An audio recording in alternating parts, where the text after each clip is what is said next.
vamos a iniciar la grabación para que lo probemos posteriormente y yo se las voy a subir al término de la actividad. Bien, este semestre nos corresponde iniciar el estudio de una parte especial del derecho procesal, como son los procesos penales. Lo que pretende el derecho procesal penal es reconstituir la verdad cuando esta verdad tiene consecuencias jurídico-penales. Por lo tanto, el proceso penal está destinado en el fondo a la reconstitución de ciertos hechos que tienen consecuencias jurídico-penales para los efectos de determinar en definitiva la responsabilidad que eventualmente le puede asistir a alguien en esta materia. Camila, ¿usted quiere decir algo?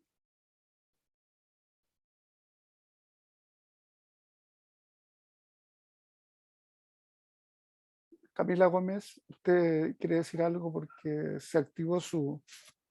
No, profesor. Ah, perfecto, Nada. ya. Bien, entonces vamos a revisar algunas ideas. Vamos a tener una clase sincrónica y una clase asincrónica a la semana. Y por lo tanto vamos a trabajar de esa manera. Yo les voy a ir dando algunas indicaciones para que ustedes puedan revisar el material escrito, y en el material escrito van a haber algunas lecturas que yo se las voy a ir asignando con aquellos aspectos que no son trascendentes, pero que están vinculados de una o de otra manera a lo que nosotros vamos a estudiar en particular, que es el proceso penal. O los procesos, si ustedes quieren, procedimientos que han sido consagrados en la norma legal por el legislador.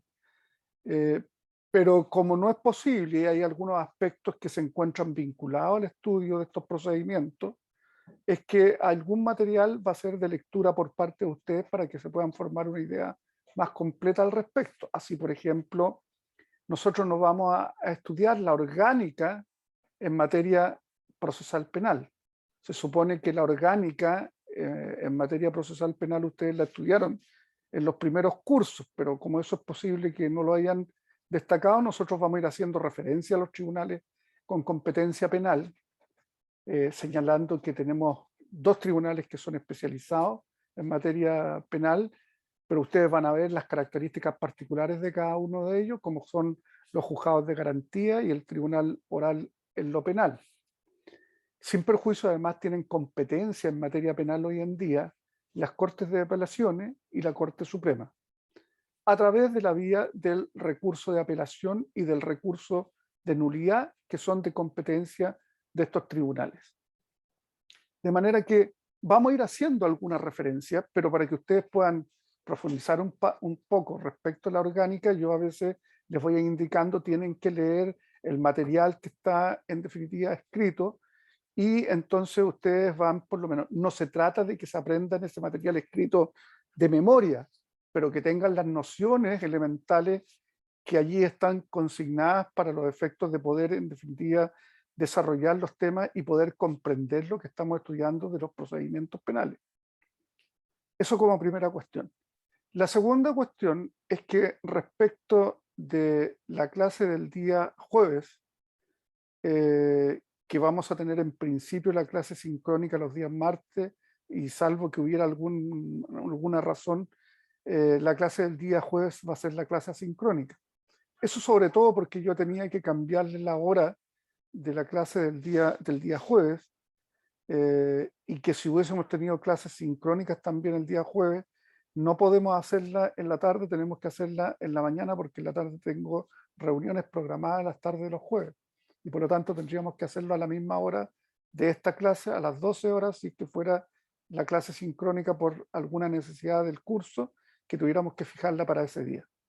Si no, entonces va a quedar programada de la manera que le he dicho, pero tendríamos la clase sincrónica los martes y la asincrónica los días jueves. En relación a la clase de este día jueves, de carácter asincrónico, yo les cursé una invitación para que ustedes pudieran, en lo posible, si es que pueden hacerlo, conectarse con lo que es el tercer foro de derecho procesal, que va a verificarse los días miércoles, mañana 18, y jueves 19, desde las 15 horas en adelante. Esta invitación es para que ustedes, en lo posible, puedan presenciar. Hay expositores de nivel internacional, 2 expositores internacionales por día, con clases magistrales, y a la vez hay mesas de trabajo para ambos días. Fundamentalmente, la actividad del tercer foro de Derecho Procesal chileno tiene por objeto hacer análisis de distintos puntos de vista sobre la idea central que son el proceso y democracia. Por lo tanto, es un tema que es de carácter transversal, interesante para la formación en derecho procesal, y por eso yo les dejé la invitación y el programa para que ustedes pudieran verlo en la plataforma Moodle, inscribirse si lo estimaban necesario, o bien conectarse en la oportunidad en que tengan el tiempo para estos efectos, mediante los links que también les adjunté en el programa y en la ficha de inscripción. De manera que están, por lo tanto, para este día jueves no va a haber trabajo asincrónico, salvo que ustedes, en definitiva, participen en esta jornada o el día miércoles o el día jueves o ambos días, si es que pueden destinarle tiempo a estos efectos. Yo creo que es una posibilidad interesante en los procesos de formación, de manera que están cordialmente invitados a participar en esta jornada. Con respecto de la metodología va a ser exactamente la misma que veníamos implementando en los cursos anteriores hasta la fecha, y digo que va a ser la misma porque no se han adoptado ninguna medida por parte de la autoridad universitaria por el momento que sea distinta a la que nosotros veníamos practicando hasta ahora. Las pruebas en principio seguirán siendo escritas. Hay una propuesta, y eso se lo advierto, hay una propuesta para que eventualmente los exámenes que se tengan que rendir sean orales, pero es una propuesta, no hay acuerdo todavía al respecto, y tampoco hay acuerdo si efectivamente se va a implementar el examen en forma obligatoria como existía antes de la pandemia, o se va a mantener de la forma en que estaba hasta el semestre anterior, en que solo debían rendir exámenes los estudiantes que no conseguían promedio 4 en las 2 pruebas respectivas. De manera tal que el procedimiento sigue siendo exactamente el mismo que el que teníamos hasta ahora. Todo el material, todo el material del curso está por escrito a disposición de ustedes en la plataforma Moodle, sin perjuicio de algún otro material escrito o videos que eventualmente les pueda subir de carácter específico para las materias que vamos a tratar. Sin embargo, como respecto de la asignatura que vamos a estudiar, que es el proceso penal, los procedimientos y la aplicación de los mismos en la práctica, yo los invito a buscar en lo posible en las plataformas disponibles, principalmente YouTube, audiencias de juicio en dicha plataforma, porque mucho de lo que nosotros vamos a ver en teoría tienen que verlo en la aplicación práctica. Si estuviéramos en condiciones normales, en que los juicios se estuvieran verificando de forma presencial, estaríamos en definitiva prácticamente con clases asincrónicas en forma permanente, pero yendo a los tribunales, tanto a los juzgados de garantía, al Tribunal Oral en lo Penal y a la Corte de Apelaciones, a ver audiencias de carácter penal para ir viendo cómo se produce en definitiva esta conexión entre la teoría y la práctica. Pero eso es posible, de alguna manera, visualizarlos también a través de videos. Y les digo, acostúmbrense a ver estos videos, porque si bien es cierto, la utilización del formato no presencial a raíz de la pandemia, es probable que esta misma fórmula para verificar audiencias se mantenga en el tiempo. Yo creo que, si bien es cierto, es posible retornar a alguna normalidad y efectivamente las audiencias van a ser en forma presencial, es cierto que muchas de las audiencias yo creo que van a continuar realizándose en formato online. por cuanto se ha demostrado que es posible hacerlo de esa manera. Y en la medida en que se puede hacer de esa manera, hay menos pérdidas de tiempo, hay mayor concentración de las personas para tener disponibilidad de participar en las audiencias de esta, en la medida en que no sea estrictamente necesaria la presencialidad, vamos a seguir seguramente teniendo audiencias en formato online. De manera que es importante que ustedes busquen su propio material, y aquí yo les digo, hay audiencias de juicio de todo tipo subidas en YouTube, de manera que depende de ustedes ubicarlo, investigar, revisarlo.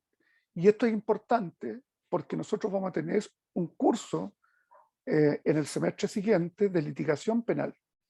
Y ese curso de litigación penal tiene por objeto básicamente que ustedes conozcan los fundamentos básicos de las audiencias de juicio en forma oral. Y como tiene por objeto eso, nos vamos a concentrar en la revisión de juicios, videos, que les permitan a ustedes internalizar las técnicas para los efectos de estas audiencias de juicio que tienen como característica o peculiaridad que se van a realizar en forma verbal. Y por lo tanto tienen que irse acostumbrando a que este es un medio que va a ser habitual en el ejercicio de la profesión a aquellos que quieran dedicarse a los procesos reformados. Y por lo tanto tenemos entre los procesos reformados tanto las materias de derecho procesal penal, las materias laborales, como todo lo que son los juicios ante los tribunales de familia.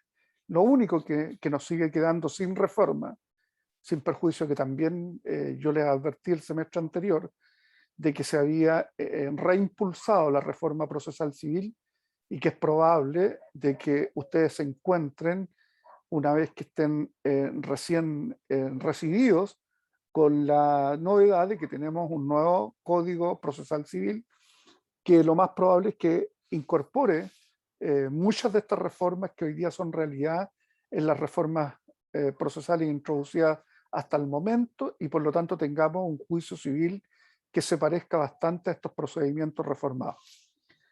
En ese sentido, entonces, es necesario de que lo que es la teoría, que ustedes la van a tener, tanto por las clases sincrónicas como por la lectura del material puesto a su disposición, es necesario de que ustedes también vayan viendo efectivamente cómo se desarrollan y cómo se desenvuelven los distintos intervinientes en el proceso penal en los juicios hoy día que se están verificando, y todo lo cual en definitiva se ha implementado sobre la base de una plataforma digital.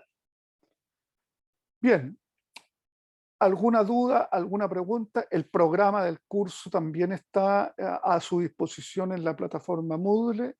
Está la invitación a participar en este foro nacional e internacional de derecho procesal. Les he subido el material de lectura completo del curso, cosa que pueden reforzar lo que conversemos en las clases con el material de lectura, y normalmente vamos a utilizar este mismo material de lectura para las clases asincrónicas en que tengan actividades que realizar al respecto. También van a tener dos pruebas. El 10% de las notas de cada una de las pruebas eventualmente, o incluso en algunos casos en que ustedes desarrollen trabajo importante sobre alguna materia, podrán ser en definitiva reemplazadas por alguna de las pruebas cuando eso sea necesario.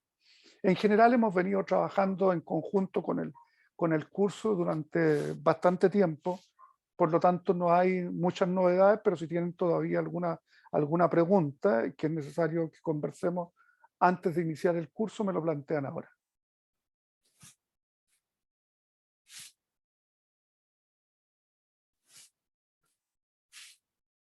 ¿No hay preguntas? ¿No hay dudas por el momento? Por mi parte, profesor, ninguna. Quedó todo claro. Bien. Los insto a que efectivamente, si pueden participar, si tienen los tiempos y no tienen clase, en los horarios del Congreso, puedan hacerlo. Se valora la participación de los estudiantes en actividades de este tipo. yo creo que son fundamentales en su formación y tienen la oportunidad de escuchar, en definitiva, a expositores de alto nivel académico que indudablemente pueden sentar algunas ideas básicas que son interesantes en los temas que van a exponer en cada caso.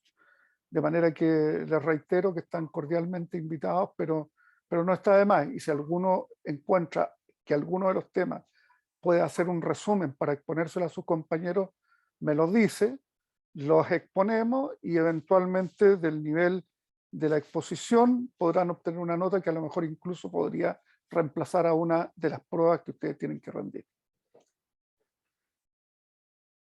Bien, empezamos entonces con lo que es la clase efectivamente de carácter sincrónico y con las materias que nosotros vamos a enseñar. Vamos a partir, y en todo caso ya les dije que todo el apoyo escrito está en el material que yo le he subido a la plataforma Moodle y ahora también que se encuentra a disposición en el Dropbox, en el link que su compañera le ha puesto a disposición, Macarena, en el chat de la reunión.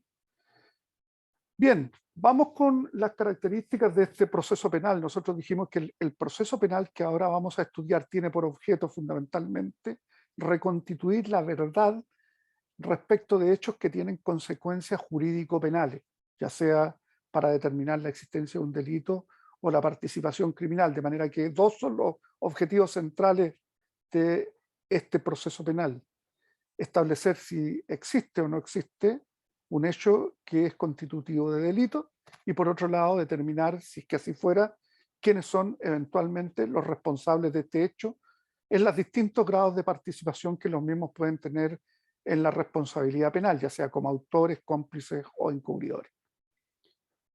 ¿Qué características podemos destacar del proceso penal que actualmente nos rige? Nosotros no vamos a hacer muchas referencias en el material. Hay referencia, en definitiva, al procedimiento inquisitivo antiguo que recogía el Código de Procedimiento Penal chileno, que fue reemplazado por el Código Procesal Penal el año 2000 y que entró en vigencia además en forma paulatina y progresiva en Chile. Estas características que nosotros podemos en definitiva desprender del Código Procesal Penal, del proceso penal que se ha regulado en Chile, tienen las siguientes peculiaridades. La primera es que las normas procesales son de orden público siempre, y respecto de este procedimiento no hay normas en definitiva que le permitan disponer, salvo algunas que efectivamente se contemplan y que podríamos decir que permiten en cierta forma ser renunciada en el contexto general a lo que es en realidad el procedimiento penal, pero en principio son entonces irrenunciables e indisponibles por los intervinientes. Estos no pueden alterar en definitiva lo que ha dispuesto el legislador sobre la materia. Son de carácter imperativo, deben ser observadas por todos los intervinientes y sin perjuicio de que eventualmente el propio legislador haya establecido circunstancias en las cuales es posible que las partes las renuncien en forma expresa a determinadas, en definitiva, actuaciones del procedimiento, como por ejemplo ocurre con el derecho al juicio oral y público, que se puede renunciar y en los casos que el legislador lo permite, se puede optar por un procedimiento abreviado. En segundo lugar, el proceso penal es formalista y es menos formalista indudablemente que el proceso penal contemplado en el antiguo Código de Procedimiento Penal, pero sin perjuicio de eso se deben cumplir con las formalidades que el legislador ha establecido en el Código Procesal Penal. Y ya vamos a ver en cada una de las disposiciones cómo, en definitiva, se ha establecido por parte del legislador incluso la posibilidad de solicitar las nulidades procesales o de ser declaradas incluso en alguna oportunidad por el tribunal cuando efectivamente se ha incurrido en circunstancias que no se condicen con la estructura del procedimiento penal consagrado por el legislador en las disposiciones establecidas en nuestro código. Es importante tener presente que por esa razón se puede incluso eventualmente solicitar la nulidad del juicio o solo la nulidad de la sentencia cuando ello corresponda, a través de un recurso específico y especial que reemplaza en materia procesal penal al recurso de casación en la forma y en el fondo que nosotros en definitiva tenemos en el procedimiento civil que no ha sido reformado.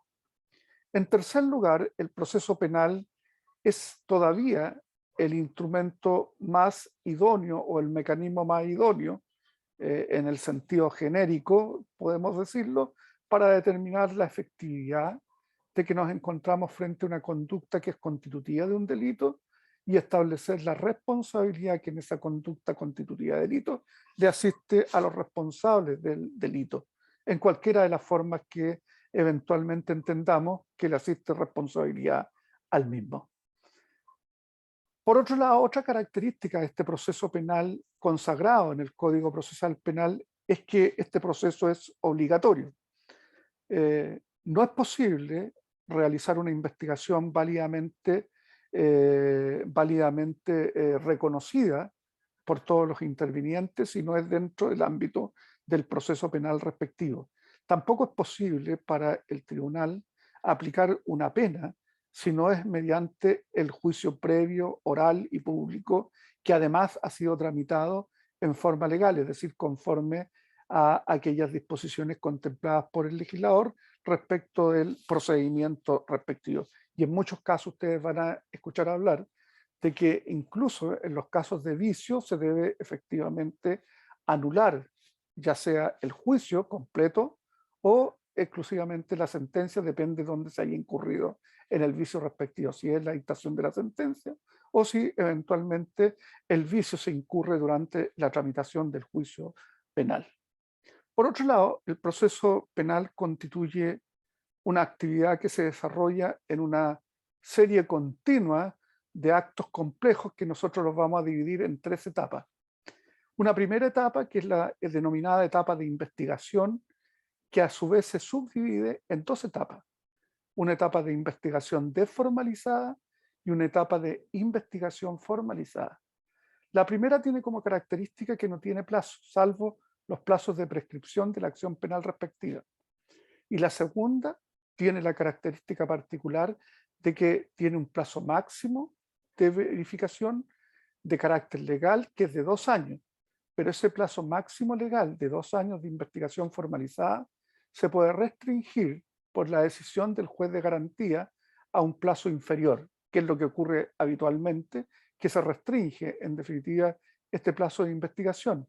Sin perjuicio hay que tener presente que cuando el juez restringe el plazo de investigación, no existe ningún inconveniente para que se soliciten ampliaciones del plazo de investigación. Solo que estas ampliaciones no pueden exceder finalmente del plazo máximo legal de 2 años.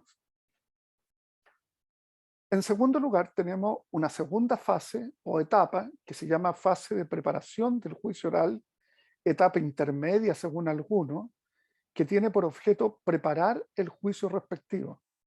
En esta oportunidad, el Ministerio Público va a formular la acusación, los querellantes también, y eventualmente va a contestarse esa acusación. Y después debe haber una audiencia de preparación del juicio propiamente tal, con la que termina la etapa intermedia, que tiene por objeto discutir y fijar en definitiva sobre qué se va a centrar el debate y cuál es la prueba que se va a rendir en la etapa de juicio. Y finalmente tenemos la etapa o fase de juicio oral y público, que es la etapa final respecto, en definitiva, donde se va a exponer cuáles son las materias de la acusación respectiva, tanto de la acusación fiscal como eventualmente de las acusaciones particulares que pudieran haberse formulado, cuáles son, en definitiva, las posiciones que adopta la defensa respecto de esas imputaciones y donde se va a rendir toda la prueba, en principio, que permita resolver el conflicto jurídico al juez.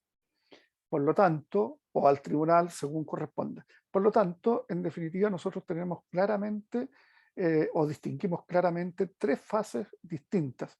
Y podemos agregar la fase de resolución final, donde se va a dictar la sentencia respectiva con la de los recursos que efectivamente se puedan formular en contra de esa sentencia, fundamentalmente el recurso de nulidad y excepcionalmente para un solo procedimiento, el procedimiento abreviado, la posibilidad de interponer en definitiva un recurso de apelación.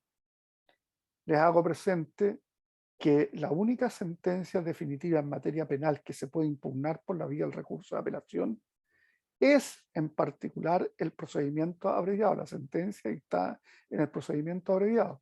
Ninguna otra sentencia se puede apelar.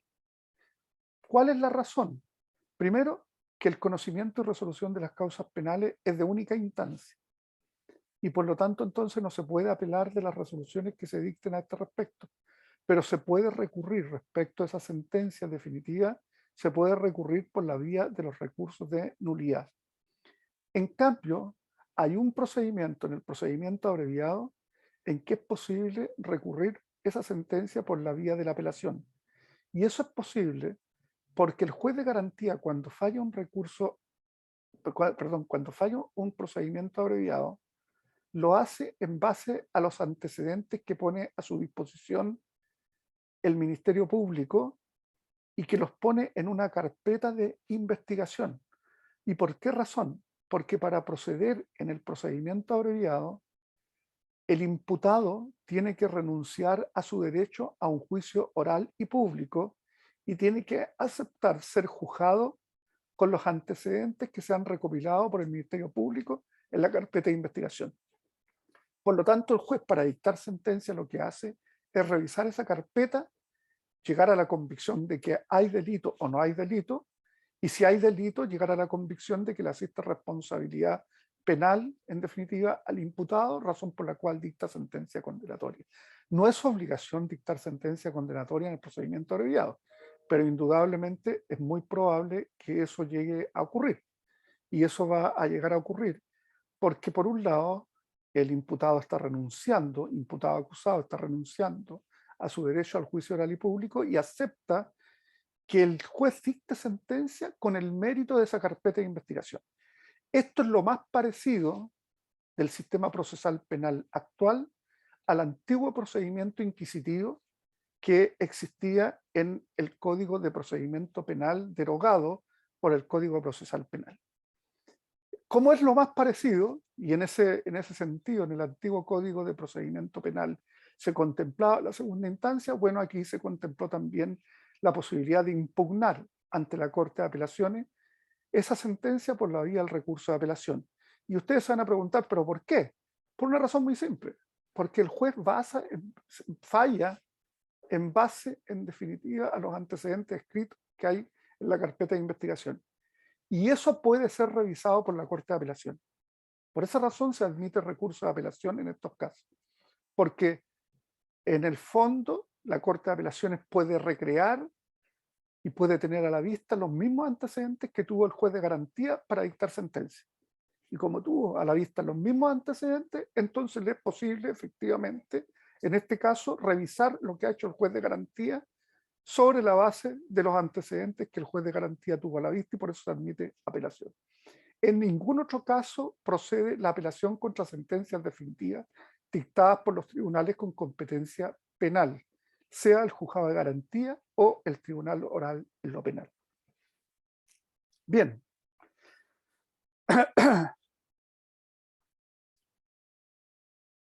Otra característica de este proceso penal consagrado en el Código Procesal Penal es que en principio debe desarrollarse el juicio en forma completa, salvo los casos que expresamente el legislador ha previsto para los efectos de obtenerse en definitiva salidas que podrían constituirse en una alternativa a la decisión jurisdiccional. Sin embargo, la regla general es que el procedimiento debiera tramitarse en forma completa, es decir, en cada una de las fases respectivas. ¿Por qué? Porque tiene que haber una etapa de investigación, tiene que haber una etapa preliminar donde se determine en definitiva cuál es la materia de la discusión y qué pruebas van a rendir para acreditar esas materias discutidas y por lo tanto entonces solo en la sentencia se va a determinar si efectivamente el acusado es responsable de los hechos que se le imputan y cuál es la pena que se le va a imponer al mismo. El procedimiento en términos generales es preferentemente oral y se basa en audiencias de carácter oral. Pero cuidado, porque si bien vamos a caracterizar el proceso penal como un procedimiento oral, eso no significa que hayan actuaciones procesales que no se realicen por escrito. Así, por ejemplo, y la más importante, es la acusación. La acusación, el Ministerio Público tiene que formularla por escrito, sin perjuicio de que existe una audiencia donde se va a discutir y a debatir respecto de la acusación. Lo mismo pasa con las acusaciones particulares. Si los querellantes quieren sostener acusaciones distintas a las del Ministerio Público, en su oportunidad debe ser formulada la acusación particular también por escrito. Y por último, si bien es cierto, la decisión del tribunal se comunica después de la deliberación, que es una actuación que se cumple en forma verbal, la sentencia que se dicte finalmente debe ser también por escrito. Y por lo tanto, en esa sentencia por escrito se van a contener todos los fundamentos de hecho y de derecho para concluir de la forma que lo hace el tribunal penal respectivo. Y por lo tanto, esa sentencia en su integridad es una sentencia que debe constar por escrito, a pesar de que hemos dicho que estamos frente a una acusación que en definitiva también es escrita, pero donde todos los elementos de audiencia que deban verificarse durante el proceso se verifican en definitiva mediante audiencias de carácter oral. El procedimiento, además de ser oral, es un procedimiento concentrado. Debe durar en forma continua el mínimo del tiempo que sea posible conforme a ello. Así, por ejemplo, podremos tener juicios que duran medio día, juicios que duran un día completo, juicios que duran varios días completos, y hay reglas de continuidad. ¿Por qué? Porque debemos concentrar, es decir, tenemos que conocer un juicio en forma completa lo más pronto que sea posible. Por lo tanto, en definitiva, se habla de un procedimiento oral, continuo y concentrado. Bien, estas son fundamentalmente las características que reúne el actual proceso penal consagrado en el Código de Proceso Penal, en el Código Procesal Penal, perdón. Nosotros debemos tener claro que fundamentalmente en los sistemas de juzgamiento en materia penal existen dos sistemas de juzgamiento extremos, si ustedes quieren, y un sistema intermedio que combina ambos extremos. Y estos sistemas extremos son los sistemas acusatorio e inquisitorio. Pero además tenemos un procedimiento intermedio que vincula partes del procedimiento acusatorio con el procedimiento inquisitivo o inquisitorio. Y entonces tenemos en una etapa antigua, teníamos procedimiento inquisitivo, se fue un poco, en definitiva, avanzando en el tiempo, y este procedimiento inquisitivo empezó a tener elementos de procedimientos acusatorios. El procedimiento acusatorio proviene más bien del sistema anglosajón. Nosotros no lo vamos a tratar, en definitiva, ni uno ni otro procedimiento en detalle, sin perjuicio que ustedes pueden profundizar, si les interesa un poco, pueden profundizar en el material escrito que se les suministra cuáles son estos sistemas y las características de cada uno de estos sistemas, conforme en definitiva al desarrollo histórico en el tiempo de los mismos sistemas.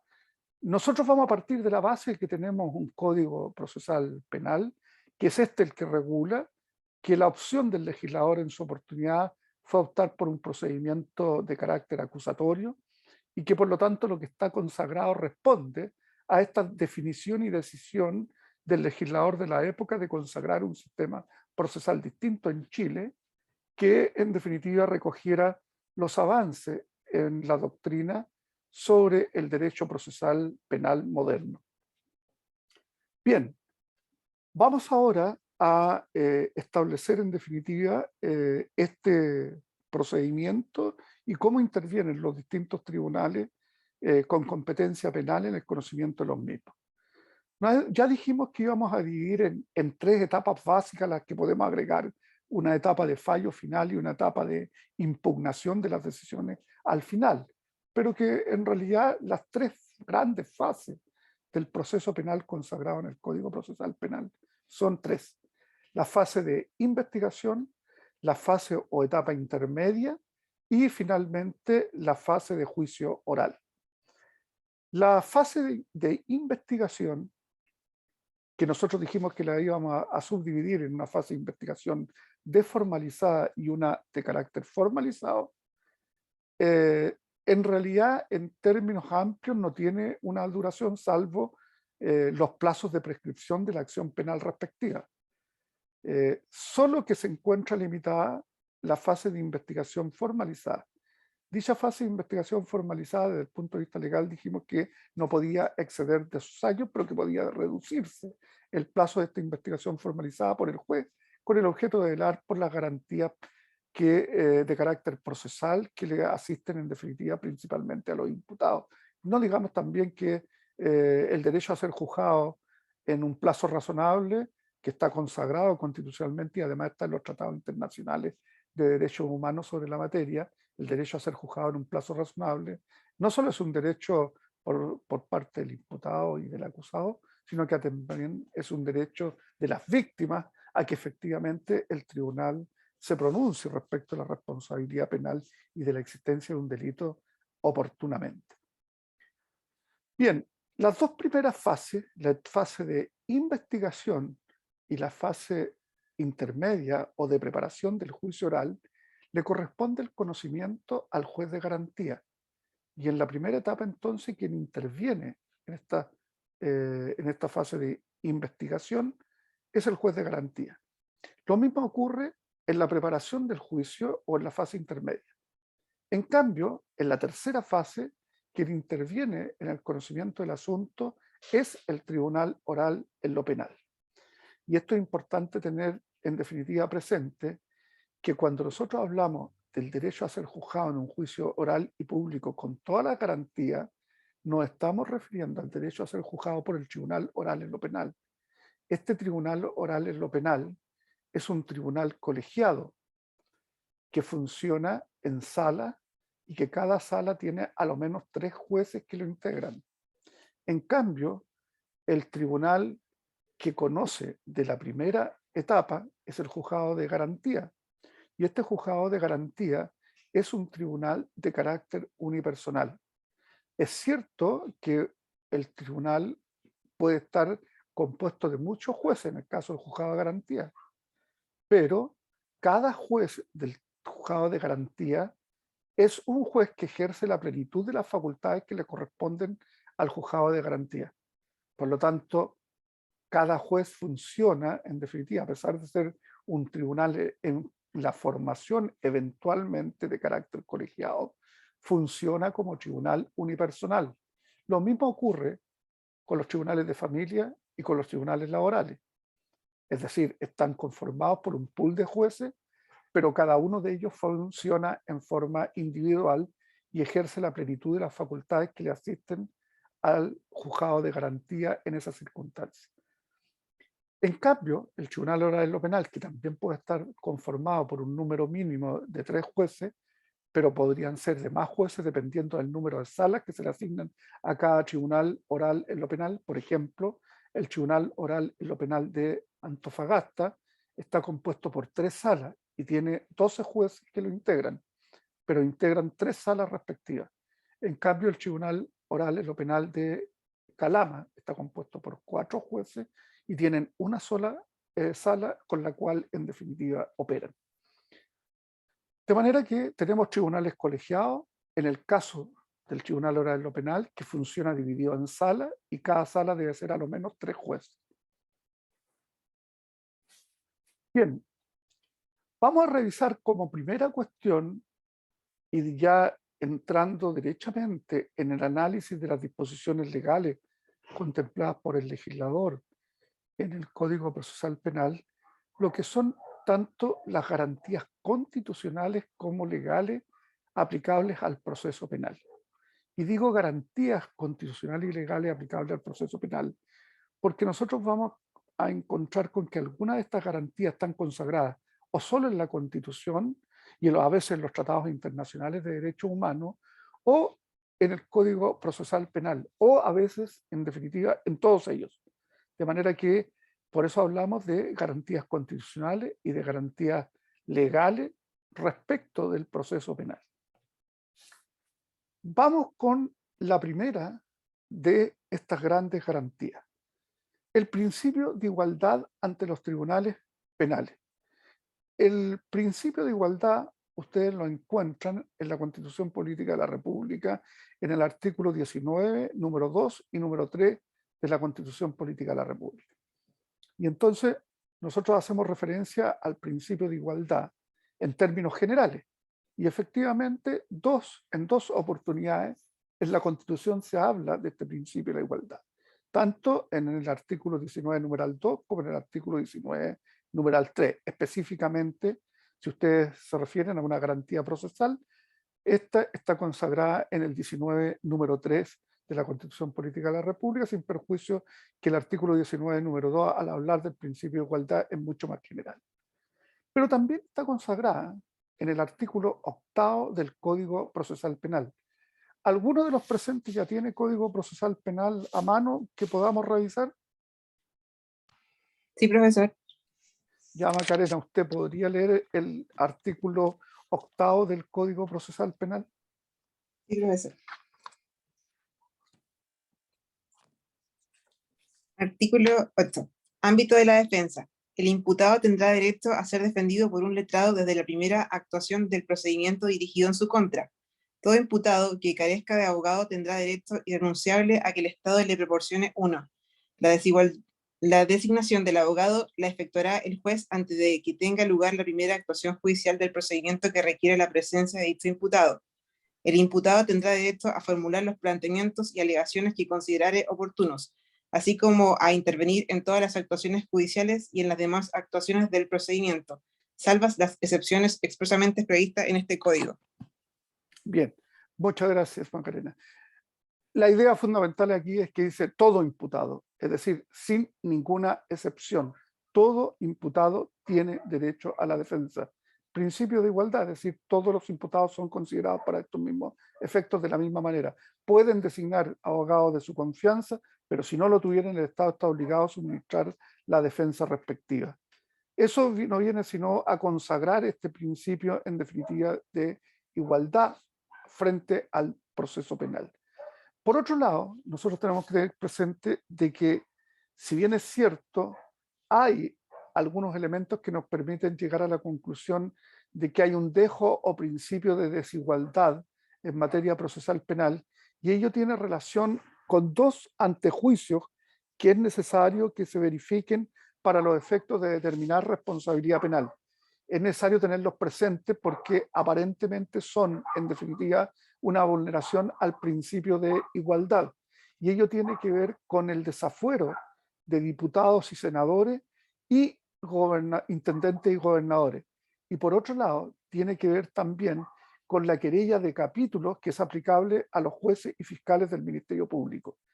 ¿Por qué les digo que esto constituye una excepción en principio al principio de igualdad? Porque efectivamente la imputación penal se puede formular en contra de cualquiera, pero para poder perseguir la responsabilidad penal de los diputados y senadores, de los intendentes y gobernadores, se requiere previamente de que exista un procedimiento de desafuero, es decir, que se determine por la Corte de Apelaciones, resolución que además puede ser apelada a la Corte Suprema, que se determine si efectivamente existe mérito para perseguir la responsabilidad penal de estas personas. Y por lo tanto, entonces hay un principio de desigualdad porque ellos no pueden ser juzgados penalmente mientras no existe este pronunciamiento de la Corte de Apelaciones que los desafuera. Resolución que además puede ser recurrida, como ya hemos dicho, por la vía del recurso de apelación ante la Corte Suprema. Lo mismo pasa con los jueces y con los fiscales del Ministerio Público. La responsabilidad penal de los mismos no puede ser perseguida sin que previamente se haya resuelto la querella de capítulo previa, que requiere también que la Corte de Apelaciones respectiva se pronuncie en realidad respecto de esta valoración que tiene que hacer de la persecución penal respecto a estas personas. Cuando uno en definitiva plantea la pregunta, bueno, ¿y por qué respecto a ello no se les puede perseguir penalmente sin que no exista en definitiva previamente una declaración de la Corte de Apelaciones respectiva que admita la querella de capítulo o que admita en definitiva el desafuero para los efectos de la persecución penal? Porque esto vendría a vulnerar el principio de igualdad que está planteado en definitiva en la Constitución Política de la República. Y la respuesta es que en realidad esta garantía tiene por objeto velar no que no se persigan las responsabilidades penales de estas personas, sino que solo el tribunal se pronuncie si existe mérito suficiente para los efectos de perseguirlos penalmente, con el objeto de evitar que puedan ser materia de querellas que tienen por objeto la inhabilitación de los mismos y no una medida efectiva de persecución penal. Entonces, en el fondo, claro, para no inhabilitar a diputados y senadores, intendentes y gobernadores con un afán de impedirle el ejercicio de la función pública, se opta en definitiva por darle la posibilidad de que exista un antejuicio en que primero se pronuncie sobre el mérito suficiente para la persecución penal por parte de la Corte de Apelación y eventualmente por parte de la Corte Suprema. Por lo tanto, dice, no es que se vulnere el principio de igualdad, al contrario, lo que se está haciendo es colocándolo a los mismos en la misma posición de persecución penal, solo que habrá un examen previo de si hay mérito suficiente para esa persecución penal por parte de un tribunal calificado en forma previa. Esto no significa y no es juzgamiento, por eso se habla de un antejuicio. Y este antejuicio lo único que declara es que hay mérito suficiente o no para perseguir penalmente. Si finalmente quien cumple alguna de estas funciones es o no determinado responsable, lo tiene que hacer el tribunal penal que conozca de la causa en su oportunidad. Por lo tanto, el desafuero, si bien es un antejuicio, tiene por objeto solo pronunciarse por el mérito para perseguir, no por el mérito para atribuir responsabilidad en los hechos que se le imputan al acusado que detente alguno de estos cargos. Bien, una manifestación del principio de igualdad, nosotros dijimos que estaba constituida por el derecho a la defensa. ¿Y por qué nosotros decimos que es una manifestación del principio de igualdad? Lo dispuesto en el artículo 8 del Código Procesal Penal, que Macarena nos ha leído, porque entendemos en definitiva que todo imputado, sin distinción alguna de los recursos que los mismos pueda tener para contratar en definitiva un abogado de su confianza o no, tiene derecho en definitiva a un defensor que lo asista en las imputaciones que se formulan en su contra. De manera que todo imputado tiene el derecho irrenunciable a que el Estado le proporcione un abogado si no tiene capacidad económica para estos efectos. ¿Qué es lo que quiere en el fondo esta disposición legal? Esta disposición legal está haciendo efectivo el derecho a la igualdad en la persecución penal. Todos tenemos derecho a defendernos, todos tenemos derecho a defendernos en igualdad de condiciones. Se le reconoce en definitiva este derecho y el Estado está obligado a suministrarle el derecho a un defensor a aquel imputado que no puede contratar con sus propios recursos la asistencia jurídica necesaria para estos efectos. Hay que tener presente, y aquí alguien podría decir en forma inmediata, bueno, ¿y qué pasa con la víctima?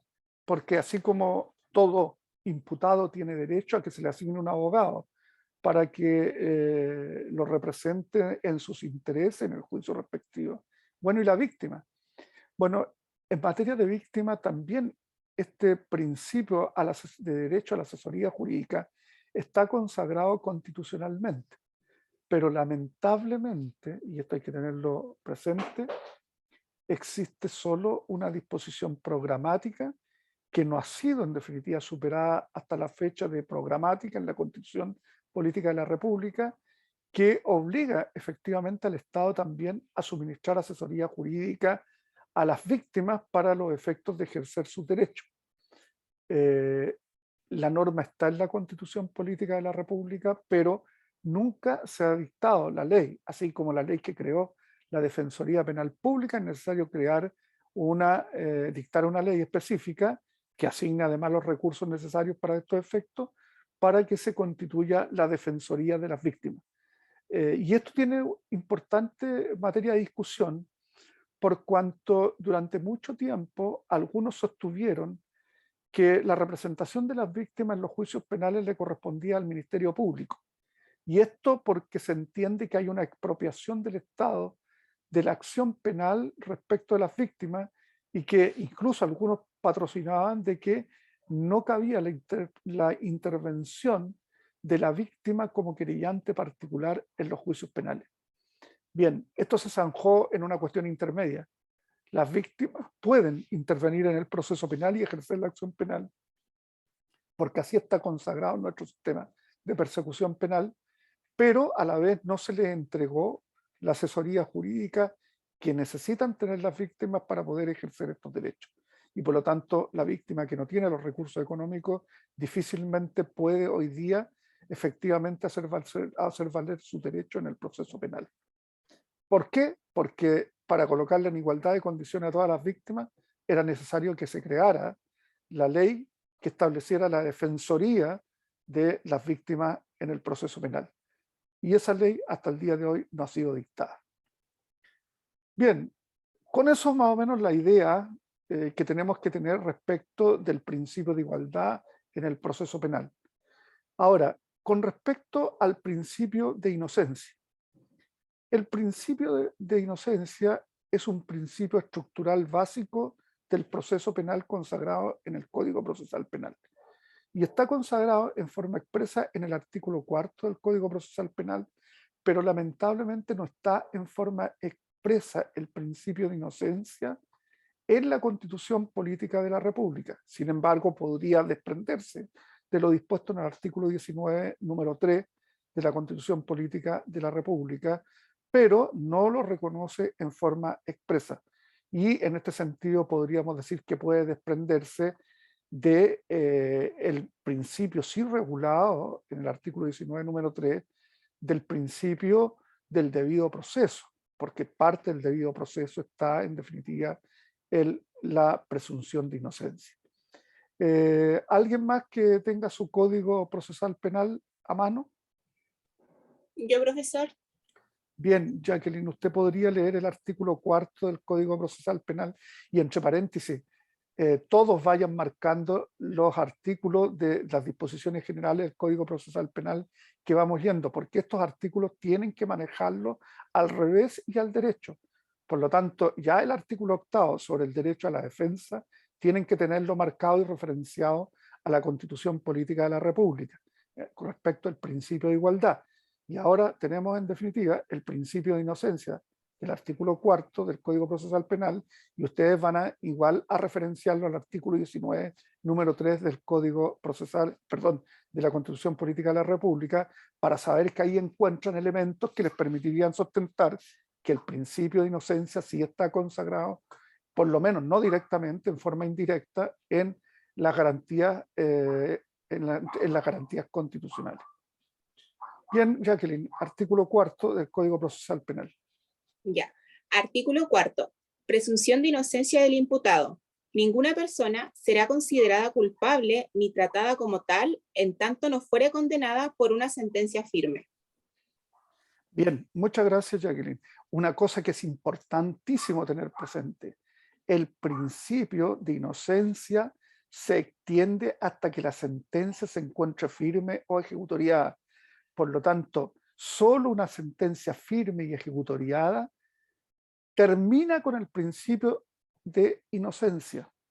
Y esto es importante, ¿por qué? Porque muchos periodistas, por ejemplo, cuando publican noticias que tienen que ver en definitiva con procedimientos, les basta con la formalización para entender que la persona es culpable de un hecho y por lo tanto ya no le favorece la presunción de inocencia.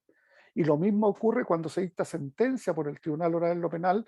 Algunos creen que porque ya se dictó sentencia, terminó la presunción de inocencia. Y no es efectivo. La resolución, por ejemplo, una resolución condenatoria, una sentencia condenatoria del Tribunal Oral en lo Penal, que ha sido recurrida por la vía del recurso de nulidad, no se encuentra firme o ejecutoriada. Y mientras esté pendiente la resolución de la Corte de Apelaciones o de la Corte Suprema, según corresponda, no podemos decir que ya no existe la presunción de inocencia, sino que la presunción de inocencia va a terminar de ser invocada como tal solo una vez que esta resolución quede firme o ejecutoriada, es decir, cuando ya no proceda en su contra recurso alguno. Mientras procedan recursos o estén recursos pendientes, la presunción de inocencia lo favorece. Y importante tener presente además que la norma legal establece que la presunción de inocencia no solo es presunción de inocencia, sino que requiere además que el tratamiento que se le da a una persona durante toda la etapa de investigación y que dure el proceso penal es también el de inocente. Solo se desvirtúa la presunción de inocencia una vez que la sentencia queda firme y ejecutoriada. Pablo, cuénteme. Sí, profesor, la presunción de inocencia igual opera en caso de flagrancia. Sí. Sí. No hay distinción alguna. Solo quien determina que finalmente esa presunción de inocencia ya no existe y por lo tanto se entiende que una persona es responsable del hecho que se le imputa es la sentencia penal firme y ejecutoriada. Mientras la sentencia penal, incluso aunque ya haya condenado, se dictó la sentencia por el Tribunal Oral en lo Penal que lo condena, pero hay un recurso de nulidad pendiente de ser resuelto por la Corte de Apelaciones o por la Corte Suprema, la presunción de inocencia subsiste. Y es importante que tengan presente que además se extiende a que el tratamiento que se le debe dar a esa persona, a pesar de estar imputada, de estar acusada, es el de inocente. Por lo tanto, entonces, no es una cuestión menor porque el propio legislador lo estableció de esa manera. No puede ser considerada culpable ni tratada como tal mientras no existe una sentencia firme de ejecutoriada. Por lo tanto, mientras ustedes tengan claro y desde el punto de vista de lo que han estudiado previamente, si la sentencia no está firme de ejecutoriada, el tratamiento debe ser de inocente. Y por eso es que yo les digo que normalmente se vulnera este derecho a la presunción de inocencia, porque los periodistas en forma liviana, desde la formalización, ni siquiera desde la dictación de una sentencia, ya entienden que la persona es culpable. Y eso constituye una flagrante vulneración del derecho que expresamente contempla el artículo 4 del Código Procesal Penal. Incluso algunos discuten por una cuestión que también es procesal y que lo vamos a ver en su oportunidad, con respecto en definitiva de la posibilidad de decretarse la prisión preventiva mientras dure la investigación. ¿Por qué? Porque esa presunción necesaria en definitiva vulnera la presunción de inocencia, porque para poder en definitiva decretar la prisión preventiva tienen que haber elementos y antecedentes que, sin que estén determinados en una sentencia firme y ejecutoriada, constituyen en definitiva una vulneración a esa presunción de inocencia. Por las distintas razones que el propio legislador ha contemplado también en la norma legal. Pero hay que tener presente de que ahí se produce una colisión entre un principio, el principio de inocencia por un lado, y en definitiva la norma que permite en realidad disponer la prisión preventiva cuando concurran las demás exigencias legales. Pero ahí tenemos en definitiva una contradicción. Nosotros sabemos que a veces los principios colisionan y que cuando colisionan tenemos que encontrar en definitiva argumentos para determinar, bueno, cuál principio vamos a hacer primar en definitiva uno sobre otro frente a esa situación. Y lo vemos no solo en estas garantías constitucionales, sino que lo vemos en muchas garantías constitucionales. Pero está planteada la idea, es decir, tengan presente siempre cuando ustedes el día de mañana sean jueces de garantía, tengan presente el principio de inocencia, que no hay en definitiva un prejuzgamiento, la persona no puede ser considerada responsable de un hecho mientras un juez, mediante una sentencia dictada en un procedimiento legalmente tramitado y con el respeto a las garantías constitucionales y legales que le asisten al mismo, haya sido condenado en definitiva por un tribunal imparcial. Por lo tanto, esa es una limitación que ustedes tienen que entender, tiene que inspirar la norma legal y tiene que inspirar la aplicación de las demás normas legales. Bien, cuidado, por eso les digo cuidado, porque cómo se hace compatible esta presunción de inocencia con esta idea de la prisión preventiva.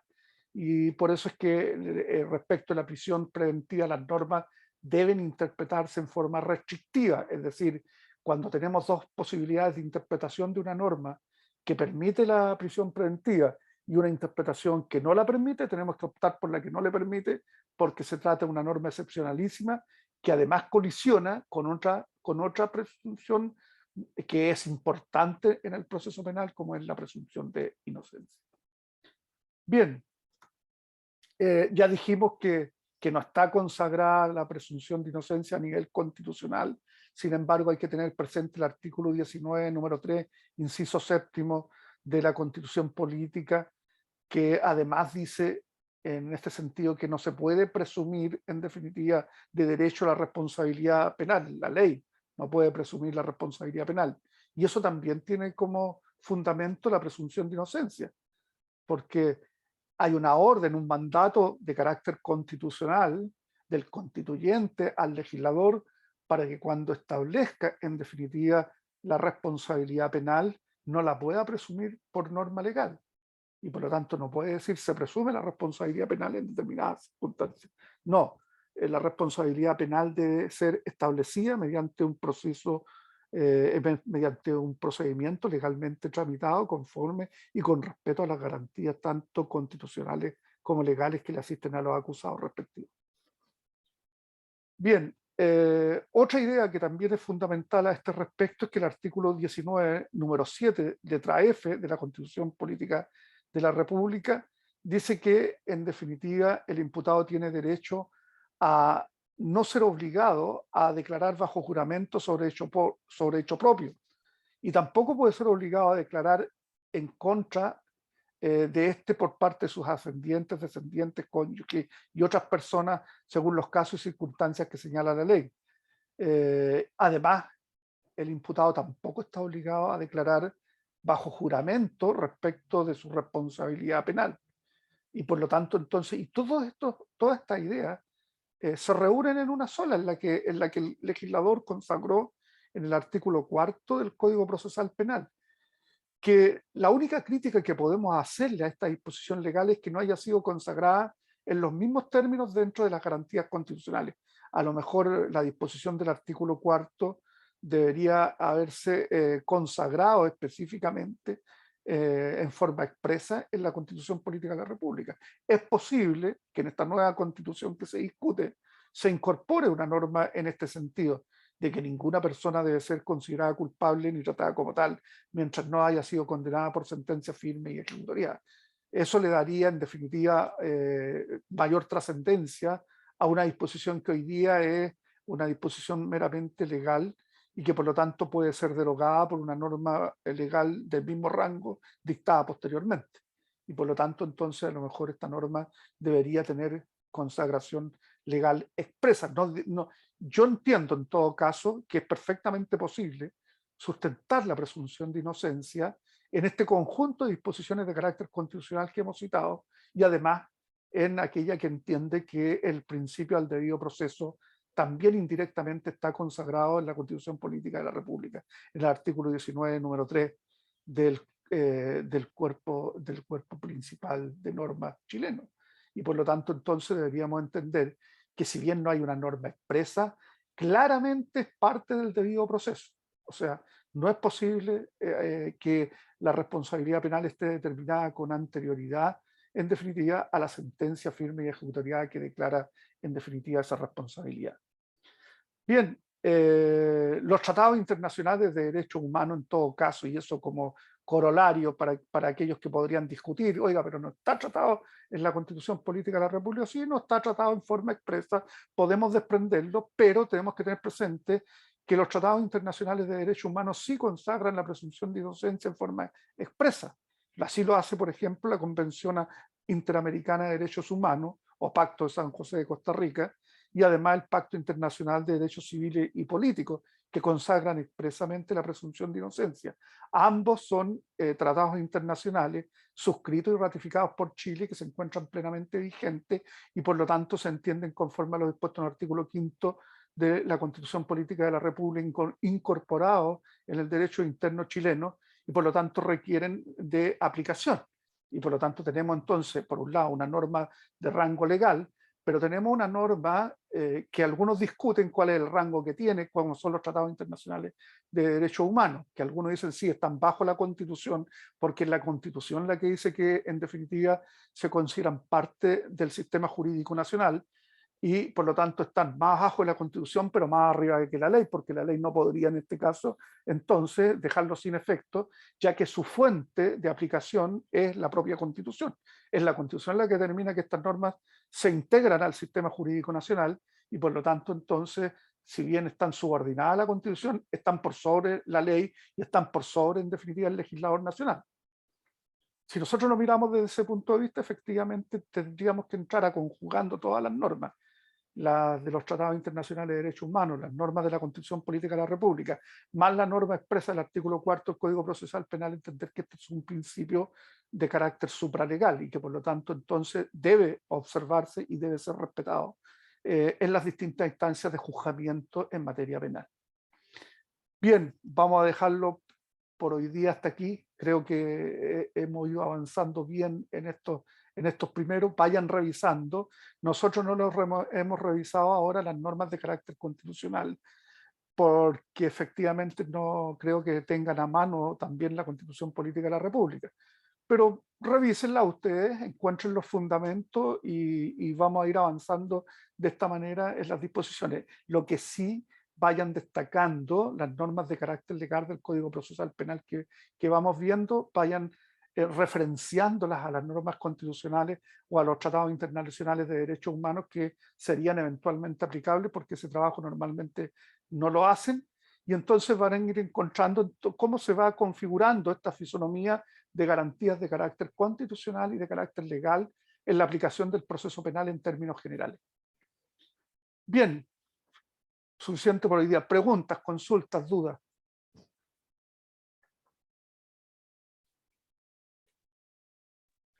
¿No? Buenas tardes, profesor. Yo tengo una duda respecto a la defensoría. Cierto que hay una defensoría penal pública, pero también está la figura de las licitadas. ¿Cuál es la diferencia fundamental y cuál es? No saben, lo imagino yo, pues el financiamiento y todo eso, pero no lo tengo certero. Ya. Lo que pasa es que la Defensoría Penal Pública es una institución creada por el Estado, pero que cumple su función por dos vías: o directamente a través de aquellos que son funcionarios de la de la Defensoría Penal Pública, y por lo tanto entonces ellos concurren en representación de aquellas personas que no tienen defensa jurídica por parte que hayan contratado de su confianza los mismos intervinientes.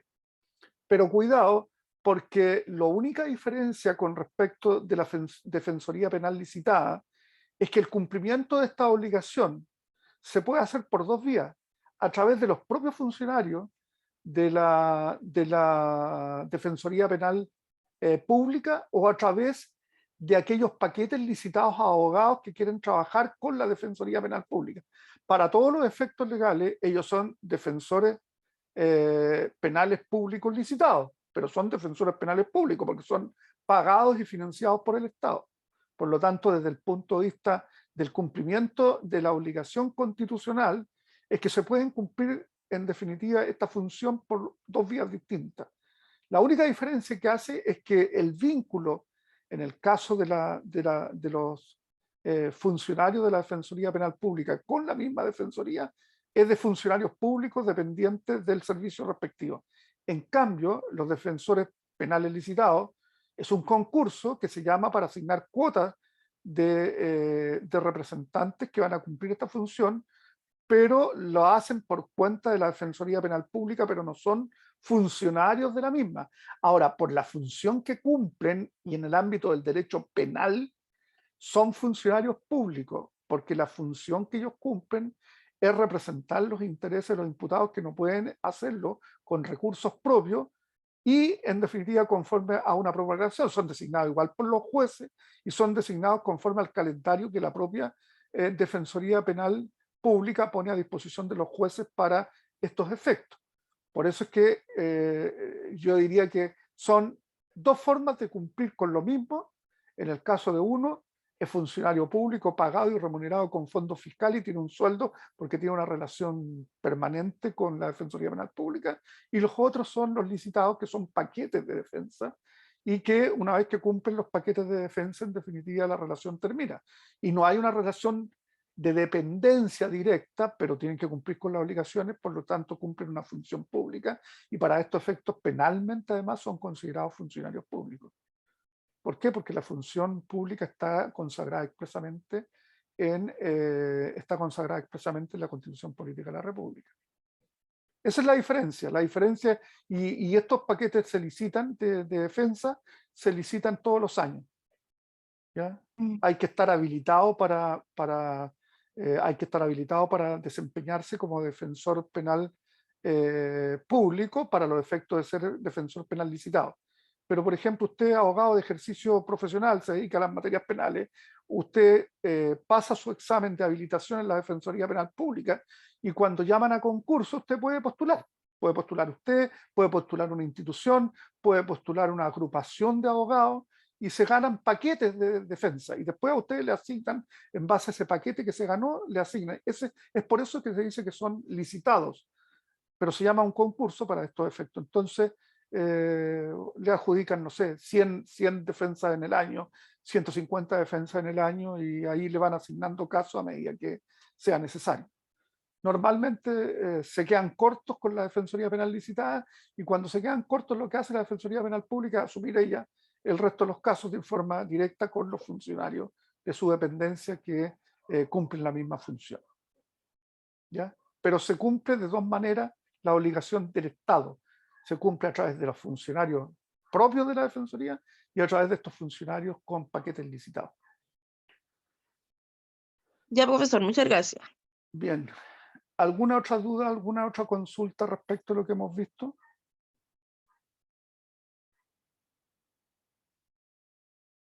Bien. Sí. Profesor, Macarena, ¿sí? sí, me queda una inquietud con respecto a la víctima. Sí. No Cuénteme. existe todavía, no hay procedimiento o no está como en vista, o es que me sorprende bastante la idea de que la víctima, si no tiene los medios económicos idóneos para realizar una demanda, no tenga la misma protección que tiene el imputado. Porque si ponemos el caso, una víctima a